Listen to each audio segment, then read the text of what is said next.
Hi everyone. So if you've been paying attention, like I have, or paying attention to any of my videos, you will know that there's a bit of a storm both sides of the Atlantic at the moment, and it's all to do with anti-Semitism. Now, I've covered the anti-Semitism row with regards to Chris Williamson over in the UK quite extensively. But what I do want to do is I just want to highlight, you know, how crappy the cable TV is in America.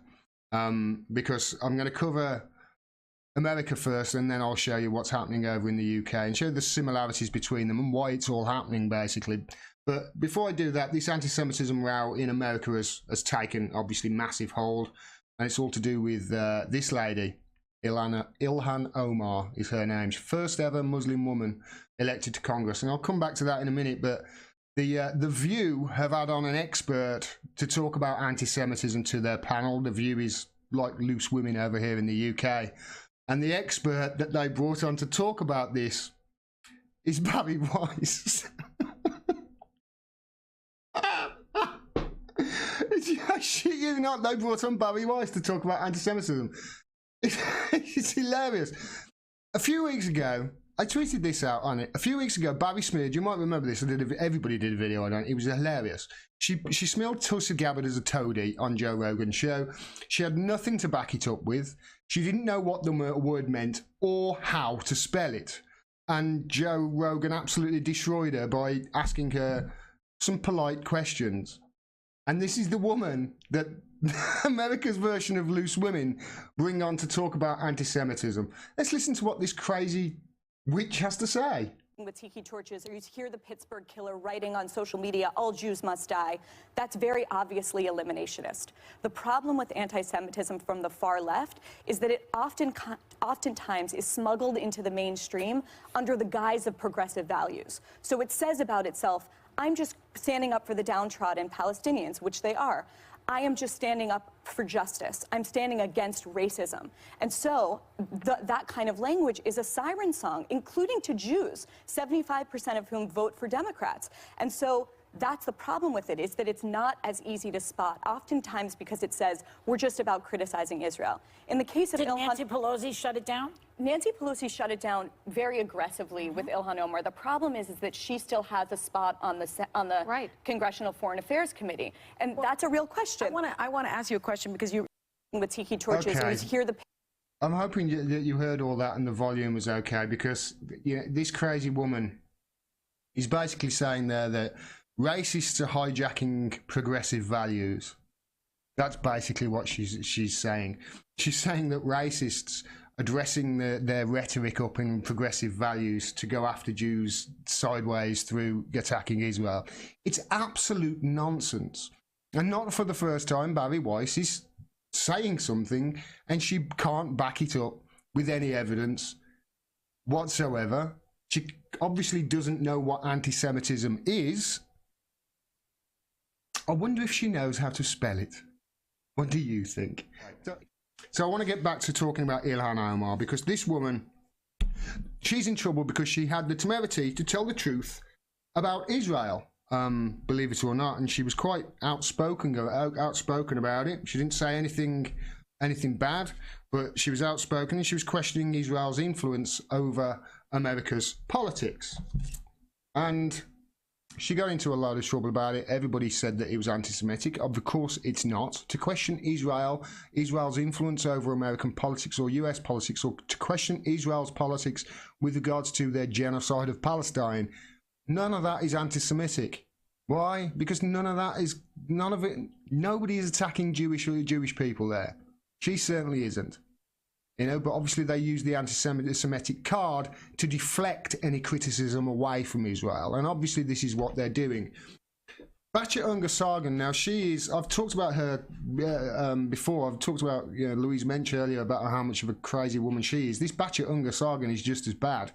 She's the editor of a Jewish magazine in New York, I think, called The Forward.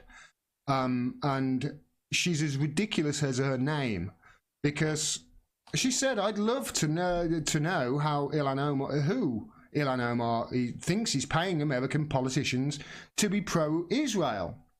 Obviously, she said AIPAC. This is obvious. the Israel Political Action Committee, AIPAC.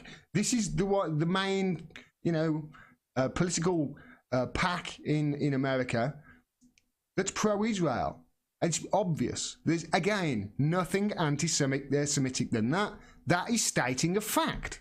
Now, Glenn Greenwald chimed in with something that was going on at the time. It's been a massive... Honestly, there's been so many arguments over this, and that woman has been so persecuted for the last 2 weeks. Glenn Greenwald tweeted that out about Kevin McCarthy threatening punishment to Ilhan Omar. And she said it's all about the Benjamins, baby.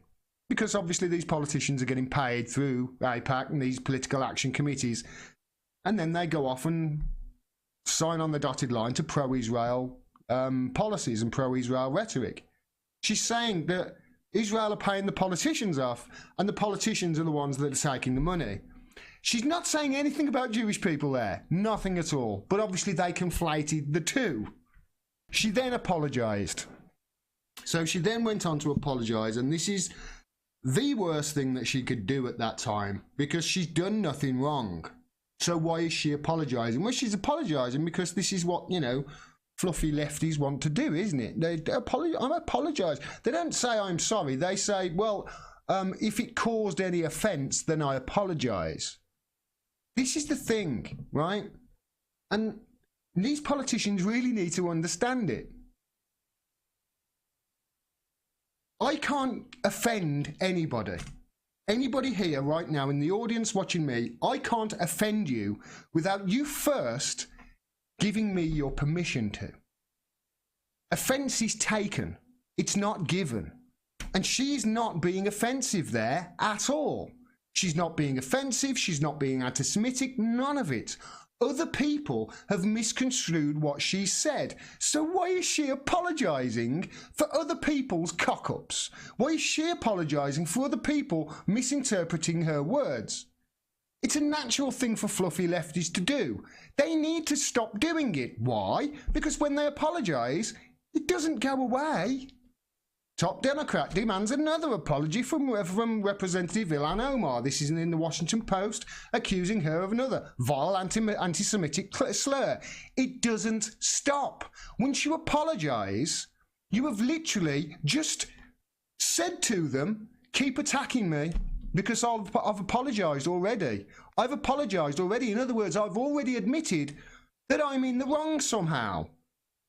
She's already admitted that other people have taken offence to it. Well, it's got nothing to do with what she said. But now, because of that, they've got the precedent. Now, anytime she attacks Israel, they can attack her, and they will call for an apology, just as she apologised the first time. You see, this is why it backfires. This is why you don't apologise. Let me remind you, Chris Grayling over here, an MP over here, Chris Grayling, did 3 contracts for a post no Brexit Britain, a post no deal Brexit Britain. Of those 3 contracts, one of them he gave it to a ferry company that didn't have any ships. To get out of the contract has cost the government taxpayer money of £33 million, and he won't apologise. Take a leaf out of the book of the right-wingers. Don't apologise, especially when you're right, because they'll use it to come after you, which is exactly what happened here. So, I mean, another reason that you don't apologise is, what do you think will happen next? Do you think the next time you attack Israel, the other side will say, oh, it's okay, she explained her position last time, it's not anti-Semitic? No. The next time she says anything similar, they'll go after her again. You don't apologise. And both the people, Ilhan Omar and Chris Williamson over here, have made that same mistake.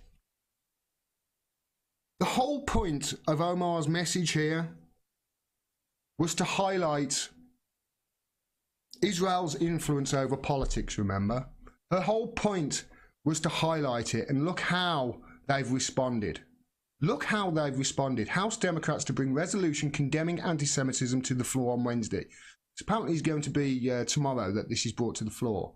And I've no idea at the moment whether Ilhan Omar is actually going to be mentioned in this resolution by name. There is talk of that at the moment, although it was yesterday. I don't know whether that's going to happen.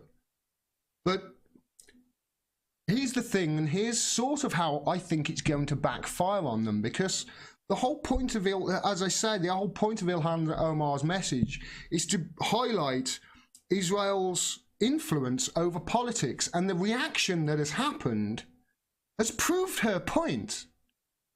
Caitlin Johnson, who's, I've mentioned, she's one of my favourite writers of all time. You must go and read at least one of her articles a week. Honestly, she's brilliant.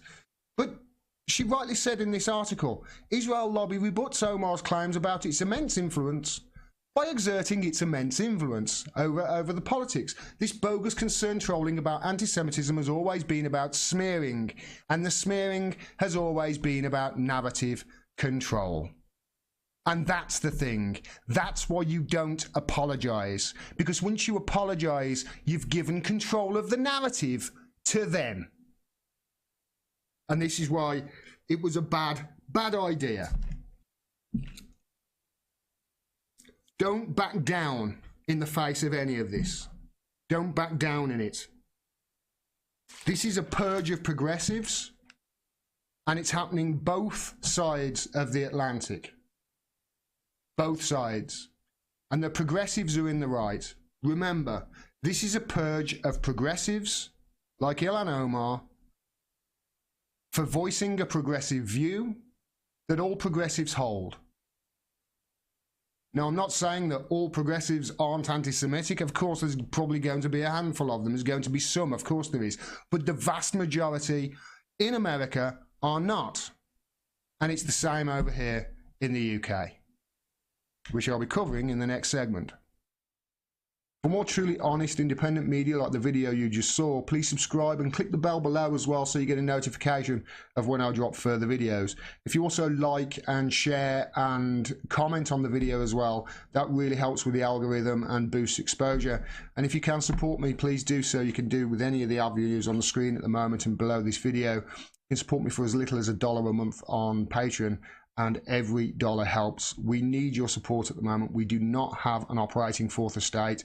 I'm sure you're aware a functioning media holding power accountable is vital for democracy. At the moment, we haven't got it. So people like me are having to fill their shoes and do the job for them with your support. Thanks very much for your support. Till next time. Peace and take care.